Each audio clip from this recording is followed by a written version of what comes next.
vais vous parler de la notion d'immortalité et de transcendance dans l'univers romanesque de Philip K. Dick, particulièrement à travers deux romans qui sont Do Androids Dream of Electric Sheep, qui est le roman qui a inspiré le film Blade Runner, et A Scanner Darkly. Donc, Philip K. Dick, pour ceux qui ne le connaîtraient pas, était un écrivain de science-fiction américain qui est né en 1928 et décédé en 1982. C'est l'auteur de 40 romans et plus d'une centaine de nouvelles, il me semble. Son style est loin de faire l'unanimité auprès des critiques, mais les thèmes abordés par ses récits continuent de fasciner les lecteurs d'aujourd'hui. Il y a énormément de films qui ont été tirés de ses livres, qui réactualisent constamment toute la symbolique de son œuvre. Certains de ces thèmes, comme la dégénérescence du corps, la maladie mentale, la prise de drogue et la bioéthique, sont l'objet de notre communication d'aujourd'hui. Dans le cadre de ce colloque, plutôt que de vous présenter des figures directement immortelles, je vous propose d'explorer la question de la quête de transcendance des personnages de Philip K. Dick que j'associe à cette idée d'immortalité. Donc, ma communication va aborder principalement Do Androids Dream of Electric Sheep et A Scanner Darkly, mais je vais aussi faire référence à quelques autres œuvres de ce géant de la science-fiction américaine. Avant d'analyser la question de l'immortalité chez Philip K. Dick, une petite incursion dans la biographie de l'auteur est de mise. C'est un auteur américain de science-fiction, né en 1928, qui a passé une majorité de sa vie en Californie. Dick incarne parfaitement l'archétype de l'écrivain torturé. En effet, nous ne saurons jamais vraiment si les problèmes psychiatriques précédaient la prise de drogue chez cet écrivain ou si ce sont plutôt celles-ci qui ont provoqué les nombreuses névroses et psychoses dont l'écrivain a souffert au fil de sa vie. Le fait est que Philip K. Dick avait de graves troubles anxieux au point où il a abandonné ses études à l'université Berkeley parce qu'il était incapable de sortir chez lui et d'aller assister à ses cours et qu'il était aussi éminemment paranoïaque, convaincu d'être sous écoute, traqué par la police et la cible de multiples complots, surtout de la part de Richard Nixon, qu'il détestait tout particulièrement. La réalité pour Philip K. Dick était trouble, multiple et insaisissable. Les personnages de Dick sont, comme leur créateur, hantés par cette idée que la réalité pourrait être trompeuse. Cet état les pousse à vouloir trouver des moyens d'aller au-delà de la réalité, donc d'atteindre une certaine transcendance, convaincus qu'il existerait une autre vérité, une vérité de l'essence et de l'âme qui serait au-delà des choses matérielles et du monde dans lequel on vit, qui, de toute manière, pourrait être trouble. Les personnages s'embarquent dans une quête de transcendance qui passe par plusieurs aspects, dont la religion, la robotique et la prise de drogue. À nos yeux, c'est autour de cette quête que se noue la notion d'immortalité chez les personnages de Dick, même si on ne parle pas d'immortalité vraiment en tant que telle du corps, c'est ça, on parle de l'immortalité de l'esprit. Les personnages essaient donc d'échapper à leur réalité et de trouver des moyens d'exister hors de leur corps, dans l'essence, dans l'âme et même dans l'éternité. Ce que l'on tente de transcender, c'est d'abord la dégénérescence du corps. Le corps, après tout, est imparfait. Il est défaillant et mortel. De ce fait, dans le roman Do Androids Dream of Electric Sheep, l'immortalité ou amortalité est précieuse. Ce roman nous propose un univers post-apocalyptique où tous les gens sains ont quitté la Terre vers d'autres colonies qui se trouvent sur d'autres planètes et où la plupart des animaux sont morts.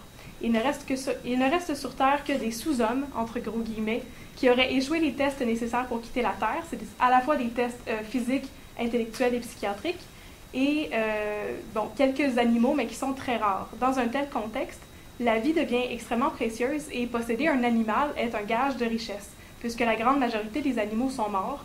Des retombées radioactives de la Troisième Guerre mondiale qui précède, en fait, qui est comme la genèse du roman. Le prix des animaux est exorbitant, d'où le prestige associé au fait d'en posséder un. Et puisque les tauriens sont majoritairement pauvres, ils n'ont pas les moyens de se procurer des vrais animaux. Ça occasionne la création d'un simulacre et une incursion dans la sphère de la robotique. Donc, en plus des vrais animaux, il existe dans l'univers du roman des animaux électriques, des electric sheep, qui sont des répliques quasi parfaites dont personne ne pourrait douter de leur véritable identité et qui se vendent à une fraction du prix des vrais animaux. Donc, puisque les personnages sont beaucoup dans le paraître, et puisque c'est très prestigieux de posséder des animaux parce qu'ils sont très rares et très précieux et qui coûtent très cher, les gens qui sont pauvres ont des animaux électriques, personne ne s'en doutera jamais. Il y a beaucoup de prestige associé à ça. Ça demeure toutefois un simulacre parce que le système a une faille. La robotique dans ce roman-là n'est pas parfaite et les animaux électriques connaissent toutes sortes de défaillances eux aussi. Donc il y a dans le roman des réparateurs d'animaux électriques qui se font passer pour des vétérinaires, qui viennent à la maison chercher les animaux électriques et les réparer, en fait les ramener à la clinique vétérinaire, tout en gros guillemets, pour que personne ne se doute jamais qu'en fait il ne s'agit pas de vrais animaux. Ainsi, la transformation robotique ne serait pas la réponse à la dégénérescence du corps, parce que même les robots connaissent une dégénérescence. Cette défaillance de la robotique est aussi mentionnée dans le film de Blade Runner, qui est l'adaptation du roman. Dans cette adaptation, les robots sont frappés du sceau d'une étrange obsolescence programmée et condamnés à mourir au bout de quelques années. Le titre d'une communication, donc I Want More Life, est une réplique de Blade Runner lorsque Roy Batty, un androïde, va confronter son créateur, le Dr. Tyrell, et lui demande de lui donner plus de vie. Malheureusement pour Roy, le Dr. Tyrell lui explique que toutes les avancées technologiques n'ont pas réussi à régler le problème de la mortalité et qu'ainsi même les androïdes sont condamnés à mourir. Ainsi, bien que les personnages du roman puissent se tourner vers la robotique comme moyen de transcender leur réalité, cette première avenue semble vouée à l'échec parce que les robots aussi ont une espérance de vie limitée. Il existe dans Do Androids Dream of Electric Sheep un autre moyen d'altérer la réalité physique et ainsi de transcender son corps. Ça s'appelle le Penfield Mood Organ. C'est un engin qui contrôle et règle l'humeur et que les personnages utilisent pour se remonter le moral principalement. Ce qui est en fait l'objectif principal de cette machine. C'est comme un gros antidépresseur qui joue avec les réactions chimiques dans le cerveau. Pourtant, certains personnages, comme Iron Deckard, qui est la femme de Rick Deckard, le protagoniste du roman, utilisent au contraire le Penfield Mood Organ afin de prendre meilleure conscience de la vacuité de leur existence et ainsi échapper à leur mode de vie qui est basé sur le déni. Donc ici, je cite le roman. My schedule for today lists a 6-hour self-accusatory depression. I was sitting here one afternoon, and naturally I had turned on the TV, and for a minute I shut off the sound. And I heard the building, this building. I heard the empty apartment. At that moment, I heard the emptiness intellectually, but I didn't feel it. But then I realized how unhealthy it was, sensing the absence of life, not just in this building, but everywhere, and not reacting. So I put despair on my schedule for twice a month. I think that's a reasonable amount of time to feel hopeless about everything, and about staying here on Earth after everybody who's smart has emigrated. Donc, Iron Deckard utilise plutôt le Penfield Mood Organ au lieu de se remonter le moral pour éviter l'anesthésie dans laquelle les personnages vivent et pour mieux ressentir ce qui lui arrive, et ainsi échapper à cette dualité de l'existence qui se présente comme lisse et sans aspérité, mais qui cache en fait un vide monstrueux. Dans son utilisation du Penfield Mood Organ, Iron est en quête d'elle-même, une quête d'authenticité de ses émotions et de ses impressions, en quête de moyens de rejoindre son humanité au-delà de son corps. Le seul problème, c'est que si le Penfield Mood Organ permet d'altérer sa réalité pour rejoindre une vérité autre, elle ne permet pas au corps de disparaître complètement et n'est pas un changement d'état permanent. Elle ne permet donc pas à l'esprit de transcender pleinement. La religion pourrait être le pas supplémentaire à prendre dans cette direction. Dans ce roman, deux entités spirituelles se disputent la fidélité des habitants de la Terre, en fait de ceux qui sont restés sur Terre. Il s'agit de Buster Friendly et Wilbur Mercer. C'est ça, je l'ai bien dit, je m'en fâche tout le temps dans ce mot-là. Bon. Le premier, Buster Friendly, est un animateur de radio et de télévision dont les émissions sont diffusées 24 heures sur 24, tant à la télévision qu'à la radio. Et c'est deux émissions différentes qui jouent en continu. Donc il y a vraiment un paradoxe là-dedans. Il anime en direct son émission de télévision et enregistre simultanément une émission de radio différente. Donc il est vraiment omniprésent. Et son ubiquité n'est jamais remise en question parce que Buster Friendly, c'est une figure positive qui véhicule des émotions positives et donc qui permet aux gens de changer les idées et justement d'oublier à quel point la vie sur Terre est rendue désastreuse. C'est un amuseur public, un véritable clown qui divertit les gens pour leur faire oublier la vacuité de leur existence, leur absence de prospect et la misère dans laquelle ils vivent. Donc parallèlement à cette figure, nous retrouvons celle de Wilbur Mercer. Mercer est une figure archétypale de martyr, condamné à grimper une montagne à répétition et à se faire lapider dans le processus, dans une réactualisation du mythe de Sisyphe. Tous les personnages du roman possèdent chez eux ce qu'on appelle une empathy box, donc une boîte d'empathie. Lorsqu'on agrippe les poignées de la boîte, on se retrouve avec Mercer sur sa montagne. On grimpe avec lui, on se blesse si une roche nous frappe, on communie avec lui et tous les autres qui agrippent en même temps leur empathy box, et on souffre avec Mercer. Donc, on partage une grosse expérience spirituelle et émotive. Le Mercerism est donc une tentative de transcendance au-delà du corps et de la conscience qui est pratiquée par les personnages et qui est orchestrée autour de cette question de l'empathie. L'empathie qui est dans le roman la caractéristique principale qui permettrait de discerner les humains des robots. C'est par l'empathie qu'on juge, en fait, que Rick Deckard, qui est un chasseur de robots, juge si la personne à qui il a affaire, parce qu'il s'agit d'androïdes, donc les robots ont une apparence humaine, si l'androïde est un androïde ou non. Alors, c'est à partir de cette question d'empathie que les personnages essaient de retrouver leur humanité. Il existe une rivalité entre Buster Friendly et Wilbur Mercer, donc un étant une figure qui œuvre plus dans l'amusement artificiel et l'autre dans l'expérience. Et dans la nouvelle de Little Black Box, qui est la première nouvelle dans laquelle la Empathy Box fait son apparition, la protagoniste perçoit en fait le Mercerism, comme est appelée la religion du roman, comme une forme élevée de spiritualité comparativement à toutes les autres qui seraient des échappatoires vides. Je cite la nouvelle. Mercerism is a genuine form of experience, in contrast to the escapist kinds that have saturated society. Donc, l'autre forme d'échapper, de escapism du roman, ce serait Buster Friendly et un amusement inoffensif qui change les idées sans vraiment élever l'esprit. Mais peu importe qu'on ait affaire à de l'échappée ou à une véritable transcendance, l'ubiquité de Buster Friendly et Wilbur Mercer est à double tranchant. En effet, s'ils offrent aux personnages une opportunité d'échapper en tout temps au vide de leur existence, ils peuvent aussi être perçus comme des instruments de contrôle de la société à travers les médias. Buster et Mercer envahissent chaque jour les foyers de tout un chacun, dans une intrusion à laquelle il est impossible d'échapper, détruisant toute notion de vie privée. À travers ces deux entités, il n'y a plus de privé, il n'y a plus de public, tout le monde communie constamment. En ce sens, l'individualité aussi dans le roman est un simulacre.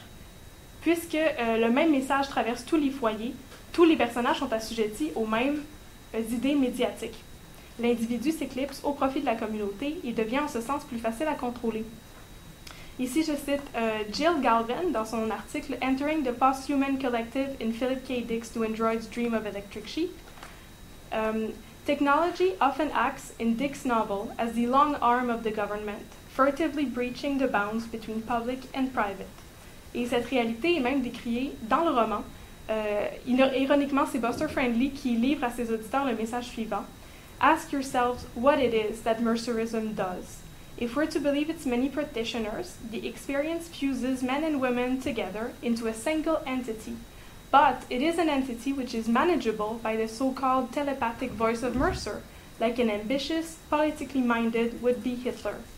Donc, les personnages de Do Androids Dream of Electric Sheep ne pourraient donc jamais arriver à transcender réellement leur réalité à travers les émissions de Buster Friendly ou la Empathy Box de Wilbur Mercer. Il ne s'agirait là que d'autres moyens pour le gouvernement de contrôler la population et le contenu auquel elle a accès.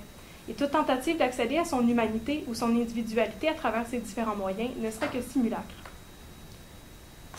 Donc, pas de réelle transcendance à travers le culte religieux, mais seulement un instrument de contrôle. La désillusion déjà amorcée ici devient complète à partir du moment où l'artificialité de ces deux figures est exposée. À la fin du roman, Buster Friendly expose le caractère frauduleux du Mercerism. Dans une émission spéciale qu'il convie tous ses auditeurs à ne pas manquer, Buster explique que, je cite le roman, Blow-ups of the video pictures reveal that the gray backdrop of the sky and daytime moon against which Mercer moves is not only not Terran, it is artificial. It is quite possible, in fact, that the stones, avec les guillemets dans le texte, that are thrown at Mercer are made of soft plastic, causing no authentic wounds. In other words, Wilbur Mercer is not suffering at all. Et ainsi, tous ceux qui utiliseraient la Empathy Box pour partager la souffrance de Mercer seraient victimes d'un artifice. Pourtant, s'il s'agirait là d'une fraude, le culte de Buster Friendly est aussi orchestré autour d'un mensonge. Dans le roman, il y a un personnage qui se pose la question « How does Buster Friendly find the time to tape both his odd and vid show? » Mais puisque le personnage n'est pas assez intelligent pour comprendre l'évidence supercherie derrière la figure de Buster Friendly, le lecteur devra attendre la fin du roman avant de se voir confirmer qu'en fait, Buster Friendly est un androïde. Donc, un androïde qui se fait passer pour un humain. Donc, le culte de Buster Friendly, tout comme celui de Wilbur Mercer, est basé sur un mensonge. Le statut d'androïde de Buster Friendly est ce qui existe son omniprésence et sa performativité, et cela ne fait que renforcer l'impression que la religion, dans les romans de Philip K. Dick, n'est que simulacre et ne fournit jamais les réponses que les personnages cherchent. Pourtant, si les personnages de Do Androids Dream of Electric Sheep semblent avoir échoué dans leur tentative de communion avec Dieu, le roman A Scanner Darkly nous propose des personnages qui connaissent Dieu, véritablement, mais à travers la prise de drogue. Celle-ci permet aux personnages de connaître de minces instants d'extase, aussi vite perdus, et qu'ils recherchent par la suite incessamment. Je cite le roman. Donna Hawthorne thought then of a guy she had known once, who had seen God. Et là, le personnage parle. After he saw God, he felt really good for around a year, and then he felt really bad, worse than he'd ever felt before in his life. Because one day it came over him, and he began to realize that he was never going to see God again. He was going to have to live out his all remaining life, decades, maybe 50 years, and see nothing but what he'd always seen, what we see. He was worse off than if he hadn't seen God. He realized he was going to have to live on and on like he was, seeing nothing, without any purpose. Like the rest of us, that's what I told him. We were all in the same boat, and it didn't freak the rest of us out. And he said, "You say that because you don't know what I saw. You don't know." Ainsi, si le merceurisme était une fraude et le Penfield Mood Organ un simulacre, la prise de drogue semblerait être le seul vrai moyen pour les personnages de Dick de transcender leur réalité et de connaître quelque chose de plus grand et d'essentiel, comme l'extase divine, qui est par la suite perdue et regrettée. Ceux-ci peuvent, en prenant de la drogue, échapper à leur réalité immédiate et connaître des expériences plus vastes pour tendre à une éternité et une immortalité certaine. Et si le personnage dont il était question ici, Tony Amsterdam, n'atteint Dieu que de manière éphémère, d'autres personnages connaissent véritablement l'éternité à travers la prise de drogue dans ce roman-là. Pourtant, de ces expériences transcendantes se dégage tout de même un constat d'échec. Par exemple, lorsque Charles Freck, un des junkies du roman, décide de se suicider, il ingère une grande quantité de barbiturique avec une bonne bouteille de vin rouge. Malheureusement, on ne lui a pas refilé des barbituriques, mais des psychotropes. Alors, dans son hallucination, une grande créature monstrueuse apparaît à Freck et celui-ci comprend ce qui lui attend. Je cite le roman. "You're going to read me my sins," Charles Freck said. The creature nodded and unsealed the scroll. Freck said, "And it's going to take 100,000 years." And 100,000 years later, he was still lying there on his bed, listening to them read him his sins. 10,000 years later, he had reached 6th grade. Charles Freck thought, "At least I got good wine." Si Charles Freck se console en se disant qu'au moins il a du bon vin, c'est que finalement, l'immortalité n'est pas la libération que tous attendaient. L'éternité, ce n'est pas la fin de la souffrance, c'est plutôt la souffrance qui se prolonge à l'infini. Je cite le roman à nouveau. "Imagine being sentient but not alive, seeing and even knowing but not alive, just looking out. A person can die and still go on. That's what it means to die, to not be able to stop looking at whatever's in front of you. Some darn thing placed directly there, with nothing you can do about it, such as selecting anything or changing anything." L'immortalité ne serait donc pas un état enviable, mais une condamnation à un état passif, et parfois un état de souffrance. Ainsi, la quête de transcendance des personnages de Dick est véritablement vouée à l'échec. La seule transcendance possible ne leur permet pas d'être libérés, mais plutôt seulement de prolonger la souffrance dans laquelle ils vivent déjà. Malgré le pessimisme d'une telle constatation, l'éternité pourrait tout de même être enviable pour certains personnages qui sont si fous et torturés qu'ils n'arrivent plus à envisager d'autres alternatives, comme Charles Freck pendant sa tentative de suicide, ou Bob Arctor, le protagoniste du roman, qui, à la fin du roman, est devenu complètement fou à cause de la prise de drogue. Ces personnages sont prêts à accepter avec résilience la possibilité de l'éternité, voyant même en elle quelque chose de rassurant. Bob Arctor dit « How would you like to gaze at a can of beer throughout eternity? It might not be so bad after all. There'd be nothing to fear. » Donc pour Bob Arctor, pour qui une éternité de contemplation passive serait enviable à son état de folie présent, c'est ça. Pour Bob Arctor, ce serait préférable. Ainsi, malgré le misérabilisme des personnages accédant à une telle forme de transcendance, la drogue pourrait donc être vraiment l'instrument de dépassement de la réalité que recherchent inlassablement les personnages de Philip K. Dick. Pour conclure, les personnages de Dick sont à la recherche d'une transcendance qui leur permettrait d'échapper à la dégénérescence de leur corps et à la vacuité complète de leur existence. Si cette immortalité, ils n'arrivent à l'atteindre ni à travers la robotique, ni les altérations d'humeur, ni le culte spirituel, c'est à travers la prise de drogue que les personnages de Philip K. Dick arrivent à devenir immortels. Pourtant, cette immortalité n'est pas présentée comme enviable, étant plutôt associée à une persistance de la souffrance et à une captivité dans une réalité languissante et passive. C'est une perception infiniment pessimiste de la société qui découle des romans de Dick, où le réel est trouble et où la libération se fait attendre en vain. Il ne reste que le simulacre et la résilience pour faire face au désespoir qui s'immisce dans toutes les strates de la vie. En ce sens, nous considérons les romans de Dick comme la quintessence de la dystopie. Ce sont des mondes comme les nôtres, où le bonheur est inatteignable et où la véritable immortalité est uniquement celle du tourment qui accable les personnages. Merci.